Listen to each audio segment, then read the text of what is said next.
Ces journées de formation, on vous demande la conclusion. Alors, comment ne pas se répéter? Ça va. Parce que vous ne me connaissez pas.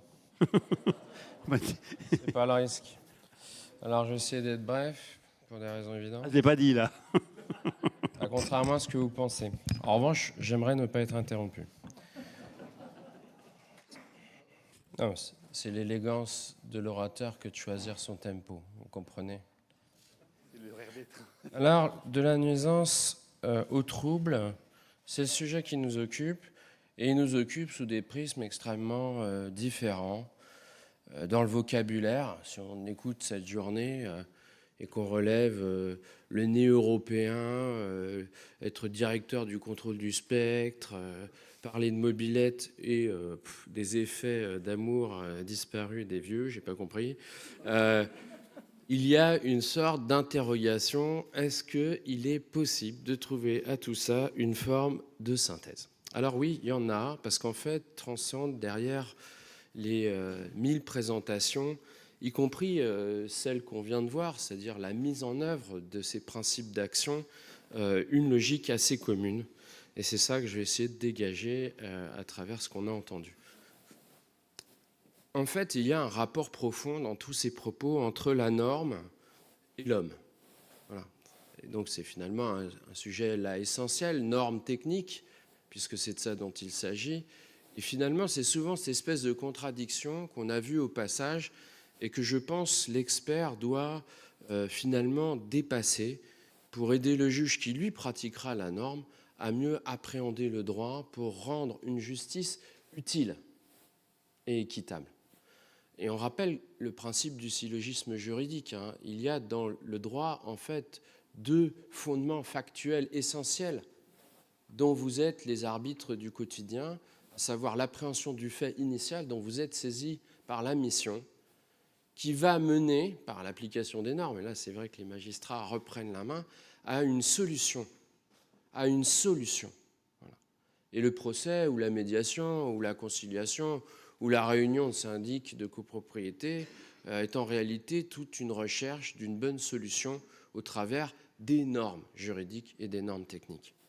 Alors, en fait, tout est écrit dans le titre presque. C'est à la fois un objet et un processus. Voilà. 2A. Voilà. C'est 2A. Et de 2A, en réalité, il nous a été décrit qu'en fait, on transitait d'une source par un média vers une cible. C'est ça qui nous a été décrit quand on expliquait finalement les phénomènes du risque aux personnes. Et on retrouve en fait ce mécanisme de la nuisance au trouble. Il y a ce système, ce triptyque, une source, un média, une cible. La source, quelle est-elle? C'est celle qui est la plus facile à retrouver dans le programme, à retrouver dans les différentes interventions qu'on a entendues. La source, ce sont les moisissures. La source, c'est la pollution du sol. La source est parfois évidente. On vous a dit, on la voit, c'est facile, l'assureur peut payer. Voilà, Benjamin l'a dit, c'est barré, mais enfin, il l'a dit quand même. J'ai le droit de balancer, ceux qui ne sont pas là payent forcément une forme de dîme, on est d'accord. Donc il y a ce qui est visible, et puis on nous a dit aussi, et c'était marrant à ce moment-là, on a dit, voilà, la moisissure, ça peut être le champ du secret, le champ de l'invisible, le champ du caché, le champ de l'encapsulage. On peut attraper des choses qui sont inexistantes visuellement, comme il y a des ondes qui nous traversent sans qu'il y ait pour autant ni nuisance, ni trouble. Ou peut-être, en fait, on n'en sait rien. Alors l'objet, voilà, c'est celui-là, c'est celui de l'expertise, c'est celui de la mission, celui où on dit, putain, j'ai toujours pas compris pourquoi il me saisissait.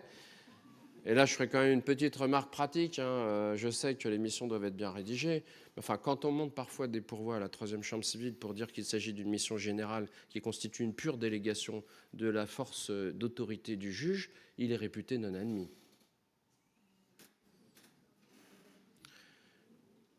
Et sur saisine d'un expert, j'ai monté le pourvoi parce qu'il était chagrin de ne pas savoir répondre à des questions purement juridiques. Donc, il y a parfois des dysfonctionnements. Alors, source, c'est fastoche. Alors, le média. Et c'est là qu'il y a peut-être le plus subtil à découvrir. Les médias sont finalement divers. Les médias, c'est pas l'eau. Évidemment, on pourrait faire ce processus. Il y avait un joli schéma. Robert, il boit de l'eau, il crève. Bon, voilà. Non. Le média est en fait une personne, souvent, ou un objet juridique. Le média, c'est le voisin. Quand on vous raconte les histoires de dos d'âne, alors c'est vrai qu'on peut trouver ça parfaitement casuistique ou factuel, mais en fait, on est en train de parler d'un trouble causé par le voisinage d'une route, autrement dit un ouvrage public, à un voisin. Et c'est bien cette espèce d'objet posé comme un décédé sur la route qui va être la source peut-être d'un trouble, peut-être d'une nuisance, peut-être d'un objet susceptible de réparation. Donc on voit ça peut être un exemple, évidemment. Mais il y a des exemples plus évidents. Ça peut être le chantier. On nous en a parlé aussi plusieurs fois aujourd'hui. On nous a dit, voilà, le chantier en lui-même est intrinsèquement porteur de cette dimension de trouble. Il est le média, souvent. La transmission solidienne du bruit n'est rien d'autre. Comprenez, il n'y a aucun véritable rapport de base. Je veux dire, vous tapez dans votre immeuble en cours de rénovation, il y a une transmission solidienne, elle va générer des vibrations, des désagréments, peut-être même des désordres. Et vous comprenez que le média, là, est physique. Le chantier est une source, et c'est pour ça qu'on voit apparaître l'article 253. C'est pour ça que la théorie des troubles anormaux de voisinage, comme celle des travaux publics, est au cœur de nos débats juridiques, dont on va parler juste après. Et puis finalement, il y a peut-être un média qui est le média le plus fort. Et là, on quitte la sphère des débiteurs et on arrive dans la sphère de l'objet. C'est l'immeuble, en fait. Voilà. On n'a peut-être pas parlé suffisamment. Là, pour le coup, je regrette dans tous les exposés, mais il y a les immeubles neufs, mais il y a surtout les immeubles existants. Et l'existant en lui-même est porteur de facteurs, tant de pollution que de sources de troubles. Et vous comprenez très bien que du coup, il y a à l'intérieur même du bâti une sorte de dialogue nécessaire sur l'appréhension de la nuisance comme du trouble. Et ça, vous le comprenez très très clairement. Et cette question, on va en reparler à titre presque conclusif. C'est d'ores et déjà la recherche pour l'expert de la véritable imputabilité du trouble ou du dommage dont il est saisi. Quand on vous disait qu'il faut que le juge puisse déterminer dans les faits d'où ça vient, c'est quoi la texture, j'ai besoin d'une photo, mais c'est de ça dont on parle. Le juge n'a pas besoin que vous déterminiez l'imputabilité juridique. En revanche, il a besoin de savoir quel était l'état du bâti existant originel. Quel était l'état du matériau qui a été réceptionné sur le chantier et qui peut-être était déjà en lui-même porteur de germes qui allaient conduire à la situation. Ou peut-être, comme un arrêt de la Cour de cassation, 3e chambre, d'il y a quelques années, on va venir dire au constructeur qui est en train de refaire l'immeuble qu'il est responsable de la présence encore d'amiante, et ce alors que dans le programme, le désamiantage est censé avoir été fait antérieurement. C'est décennal puisqu'il y a un désordre, une nuisance dangereuse. C'est forcément lui parce que c'est bien sa poutre. Mais vous comprenez, mais que l'amiante, il ne l'a pas amené. L'amiante est préexistante au dommage. Et ça, c'est quand même une vraie question qui est soulevée par la problématique de la rénovation. Et je vous rappelle que bâtir neuf est une illusion définitivement exclue. Aujourd'hui, bâtir, c'est refaire. Bâtir, c'est consolider, c'est préserver. On en a eu des exemples historiques, mais qui sont en fait le germe de ce qu'on fait aujourd'hui. Donc, comprenez, il y a là quelque chose de très important que d'appréhender l'immeuble en lui-même comme un vecteur potentiel de la nuisance et du trouble, intrinsèquement considéré. Il n'y a pas qu'un raccord d'extériorité. Ça a été dit d'ailleurs, quand on discutait avec les personnes qui sont intervenues sur la notion de bruit ou d'odeur. En fait, on voit qu'il y a une forme de communicabilité. Et cette source donc de détermination du média utile est cruciale dans l'expertise. Répondre, il y a un désordre décennal sans prendre en considération l'état du bâti existant est une connerie. Ça se trouve, le désordre est exclusivement imputable au bâti existant. On ne va pas mettre ça sur le dos du pauvre architecte qui est venu refaire la part du 3e. Il y a un moment, c'est quand même ça le sujet. Qui doit porter le prix? Et c'est ça la question que je vous pose. Alors, il y a des cibles enfin. Les cibles, c'est fastoche, là. Là, c'est facile. C'est l'humain. La nature ne se plaint pas. Et heureusement, parce que si elle avait une bouche, autant vous dire qu'elle gueulerait très fort. Il n'y a que nous pour nous plaindre en permanence de tout. Tout est nuisance. L'altérité en elle-même est une nuisance. Trop chaud, trop froid, t'es en hiver, il pleut trop, t'es en été, il fait trop chaud. Bon, vous comprenez qu'évidemment, tout le monde est troublé. C'est l'époque qui veut ça. Vous êtes troublé de tout. Hein. Donc, l'idée de l'expert, c'est quand même de trier à l'intérieur de ça. Alors, M. Mignot, qui est quand même d'une expérience et d'un sarcasme utile, et ouais, parfois on se demande bien si la figure n'est pas un peu inversée. Hein. Si ce n'est pas la personne qui est à l'origine du bruit. C'est très vrai. C'est très vrai. Et c'est du rôle de l'expert de savoir deviner cette espèce de petit jeu inutile. Là encore, c'est une question d'imputabilité. Vous avez compris que ça sera mon thème transverse. Alors, je vois déjà le temps avancer et je m'avance vers ma deuxième partie. Il n'y en a que deux parce que je fais du droit. Chez nous, il n'y a que deux parties. Alors, il y a un processus et puis il y a la nature des choses. Voilà. Parce que ce qu'on essaye de trouver, c'est qu'est-ce qui est acceptable, qu'est-ce qui n'est pas acceptable. C'est ça, finalement, la frontière que vous avez tous essayé de dessiner aujourd'hui. Et il y a deux approches, et là encore, c'est la norme qui s'oppose quelque part avec autre chose, qui est la norme sociale. Acceptable, c'est d'abord une approche réglementaire. Et ça, évidemment, vous, experts, peut-être moins vous, experts architectes, autant vous dire que vos camarades de jeu, experts ingénieurs, eux, n'ont que ça à la bouche. Est-ce qu'on est bon par rapport à la norme? Mais on s'en fout, en fait. Comprenez que le droit se fiche complètement de savoir si c'est respectueux des normes, en fait. Ce qui compte, c'est ce que ça produit. Il y a des ouvrages sans normes qui sont parfaits. Je veux dire, on reconstruit Notre-Dame sans aucune norme, en fait.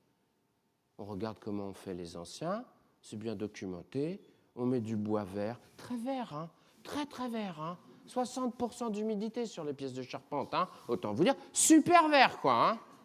Il n'y a pas une règle de l'art. Est-ce qu'elle va se casser la gueule? Mais jamais, en fait. Elle a tenu à l'incendie, elle tiendra très bien après. Donc, la norme est une illusion que vous, techniciens, vous mettez pour vous draper dans une sorte de certitude. Non, les normes, c'est un indicateur parmi d'autres. Et ça, M. Mignot l'a dit avec une force intelligence. L'important, ce n'est pas le résultat comptable, le seuil, tout ça est inutile. Ce qui compte, c'est l'observation de l'œil humain qui permet de savoir si ça produit ou non un effet délétère pour les utilisateurs et les meubles. Et c'est ça le rôle de l'expert. L'interprétation du fait qu'il observe. Et évidemment, vous comprenez pourquoi vous, experts architectes, vous êtes au cœur du sujet qui nous occupe. Au cœur d'une bataille très importante des choses, des humains, contre les chiffres. C'est vrai aussi pour l'économie. Deux, et pourquoi ça est inutile? Parce qu'on vous l'a dit, vos rapports tendent à permettre de quoi? À faire le droit, en fait. Et nous, en droit, on s'en fout, en fait, de la normativité dont il est question. Ce sujet n'existe pas. Quand la Cour de cassation vous dit que, quand bien même ce n'est pas respectueux d'une règle de l'art, ça ne constitue pas en soi un dommage. Qu'est-ce qu'elle vous dit? J'en ai rien à foutre, en fait. Ce qui m'intéresse, c'est le dommage. C'est ça, le sujet. Et nous, le dommage ici, c'est chaud. Vous avez vu, on est sur un... Voilà, en national, c'est fastoche. Hein. Mais là, on est sur... bon, pas évident. Alors, qu'est-ce qu'on peut vous dire là-dessus? Deux choses qui ont été mises. Il y a un premier truc que vous devez essayer de dégager pour aider le magistrat à trancher, c'est trouver la ligne de partage entre le normal et l'anormal. C'est ça qu'on vous demande. C'est vrai pour les troubles de travaux publics, c'est vrai pour les troubles anormaux de voisinage, c'est vrai pour les troubles de bruit de chantier. C'est toujours la même notion qui revient. C'est la normalité par rapport à la normalité. Il y a des choses sévères, mais qui sont dues. T'es con, tu prends une baffe. C'est sévère, mais juste. Alors, monsieur Barraquet, qui s'est barré, La justice est toujours pressée. Ah, vous voyez. Qui s'est barré vous a dit, on a un guideline, ce qui n'est pas faux, avec un arrêt qu'ils ont rendu, celui-là correctement, du 7 décembre 2023. On vous demande, il faut que vous nous donniez un peu la texture en nature, en récurrence, en intensité. C'est un guideline, mais voyez, en fait, il faut donner de la texture qui permet d'apprécier quand est-ce qu'une ligne se franchit. Et ça, vous avez toute la délicatesse par votre formation pour appréhender ça, justement. C'est pas plus compliqué que ça. Après, nous, on va se battre avec ça.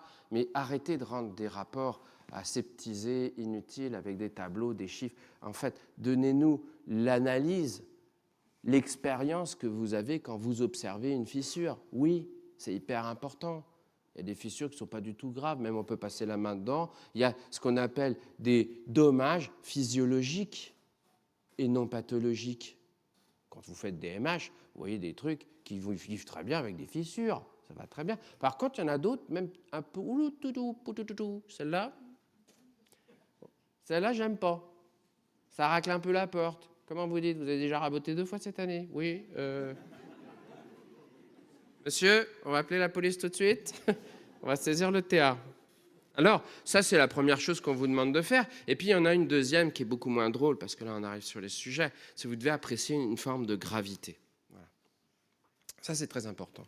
Alors, c'est vrai en décennal, mais laissons ce côté-là, parce que c'est le plus facile. En fait, il y a 2 sujets qui sont un peu touchy, et on va beaucoup en parler en fin d'année, parce que malheureusement, un grand procès s'annonce à Marseille. C'est l'insalubrité et le péril. Ça, c'est un sujet d'expertise, hein. Ce qui a été dit par le juge administratif ici est inexact, hein. C'est l'imminence du péril qui est constatée. C'est pas pareil. C'est quoi la frontière entre l'imminence et le péril? C'est la frontière entre ce que doit faire l'expert dans les 24 heures et ce que le propriétaire doit faire dans la vie de l'ouvrage. Et c'est bien le procès qui aura lieu à Marseille, hein. Je rappelle que votre confrère est poursuivi devant le tribunal correctionnel, alors qu'il a conclu à l'imminence du péril. Alors là, vous voyez, ça rigole plus, mais c'est ça la question, la gravité. Voilà, apporter des éléments permettant d'apprécier la gravité des choses. Pas la gravité monétaire, on s'en fout, vous comprenez. L'essence des choses, c'est de préserver la vie humaine. Et ça, vous êtes au cœur du réacteur avec des missions extrêmement dangereuses et extrêmement cruciales. Et c'est très bien que vous, experts, architectes, vous portiez ces combats-là, parce que ce n'est pas les ingénieurs qui vont être capables de faire ça. Non, je suis désolé, d'abord, aucun n'est ingénieur de tout. Et donc, de fait, pour étudier un immeuble et son risque, je suis désolé, mais il ne suffit pas de connaître la géotechnie ou les descentes de charge à l'Eurocode. Il y a d'autres sujets. Voilà. Et ça, soyez rassurés, on va défendre les experts à Marseille et on va l'emporter parce qu'il n'y a pas de raison qu'on cède devant cette bêtise. Alors, vous êtes au cœur du réacteur et j'en ai presque fini. Et je finis par quoi? Je dis, en fait, la délicatesse des sujets qui nous ont été proposés tiennent à déterminer l'imputabilité des choses, parce que c'est souvent ça le sujet. Des choses peuvent être graves, mais il faut savoir qui doit en assumer la charge. C'est ça, la vérité. Et la vérité, c'est que c'est trop simple de tomber sur tel ou tel sans réfléchir. Alors, je vous ai fait un peu un guideline. Je pense qu'il y a 5 possibilités. Ça va, vous pouvez faire 5 hypothèses. La première, c'est l'état de la chose. Ce n'est pas le diagnostic. Vous faites un diagnostic à rebours, puisque vous êtes expert. C'est quand ça a foiré. Donc, qu'est-ce que c'était au moment où quelque chose est intervenu? Là, déjà, peut-être, en soi, la chose est déjà affectée d'un problème. On l'a vu ce matin. On vous a dit, ça se trouve, des fois, en cours de chantier, il y a déjà un truc qui va apparaître après chantier. C'est vrai. Et c'est vrai, vous voyez, parce qu'on va désencapsuler tel truc, on va changer la destination. Moi, j'ai un truc sur un truc du ministère de la Défense. Il avait fait une espèce d'étanchéité dans des zones sanitaires. C'est des trucs de sport, quoi. Voilà. Ils avaient fait ça avec du... Putain, comment ça s'appelle ce truc? Je ne savais pas que ça existait. Un truc d'enrobé bitumé, du genre brou de... je sais pas quoi. Oh, globalement, tu passes du pétrole pour faire de l'étanchéité. Et ce truc-là a vécu, mais très tranquillement, toute sa vie, pendant 25 ans, en système d'étanchéité, avec zéro pollution olfactive, zéro pollution, rien, impeccable. Sauf qu'on ne l'a pas enlevé au moment de la réalisation de la rénovation, et on a changé la destination, c'est devenu du logement, en fait. Et c'est plus du tout la même taux d'humidité, c'est plus du tout la même histoire, et là, maintenant, il y a une pollution olfactive. Mais où est l'origine du dommage? Où est le facteur de trouble? Il est dans l'existant. 2, il y a évidemment le vice du sol. Le vice du sol est le vice de l'existant bâtimentaire. Voilà, c'est la même chose. 3, il y a l'effet des produits. On va beaucoup en parler, parce que maintenant qu'on fait des trucs avec des produits qui sont plus neufs, qu'on va ramener des produits qu'on a pris ailleurs, ailleurs, ils sont bien ou pas, mais ils sont peut-être affectés de pathologies aussi. Peut-être même qu'ils étaient très bien dans une région, et puis quand on va les mettre dans une autre, ils vont vivre une vie différente, vous voyez. Ça a été dit, l'influence marine, l'influence du temps, l'influence de l'hiver. Donc le fait des produits, ce n'est pas le fait du bâtiment, ce n'est pas la même chose. Il ne faut pas se tromper de combat. Il y a le fait des constructeurs, ça c'est un fait, ça a été dit plein de fois. Et puis il y a le fait de l'utilisateur. Il faut peut-être revenir et terminer par ça. Finalement, la nuisance et le trouble, c'est celui qui s'en plaint. Et si on regarde bien quand même, on fait beaucoup d'expertises où on ne s'intéresse pas beaucoup à ce qu'a fait le propriétaire ou l'utilisateur de son ouvrage. Souvent, on n'utilise pas du tout assez ce qu'a fait l'utilisateur ou le propriétaire de son ouvrage. Jamais assez. Or, pollueur-payeur, c'est vrai dans tous les sens. Voilà. Le job que vous avez à faire est très délicat. C'est au regard de la nuisance dont on se plaint, à l'aune des enjeux de normalité ou d'anormalité que vous allez devoir aider le juge à déterminer, trouver qui doit en assumer la charge. Et le qui peut être un pluriel. Voilà. Et ça, je pense que vous devez y réfléchir très sérieusement. Parce que le système dans lequel on est aujourd'hui, où globalement le constructeur paye toujours sur ses polices de constructeur, ne va plus tenir bien longtemps. Le système dans lequel la CatNat paye à la place de plein de gens ne va plus tenir bien longtemps. Vous avez eu les augmentations annoncées sur les 20 prochaines années des primes en CatNat. Donc le système, c'est quoi? C'est de revenir à ce qui est l'essence de la possession immobilière. Tu as un immeuble, tu dois l'entretenir, tu dois le valoriser et tu dois éviter de nuire à ton voisin. Et c'est ça qui a été dit toute la journée, dans un prisme un peu plus juridique, évidemment. Je vous remercie de votre attention et bon courage à vous. Ah non, j'avais un truc. Regardez, parce que quand même, on m'a parlé du cri du lynx. Moi, comme je suis con, du coup, j'ai été chercher le cri du lynx.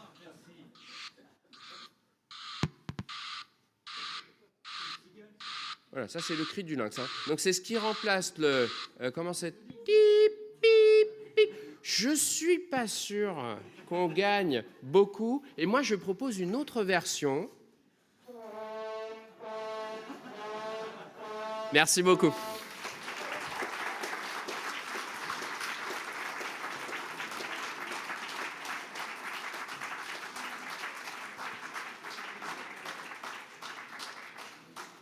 Éric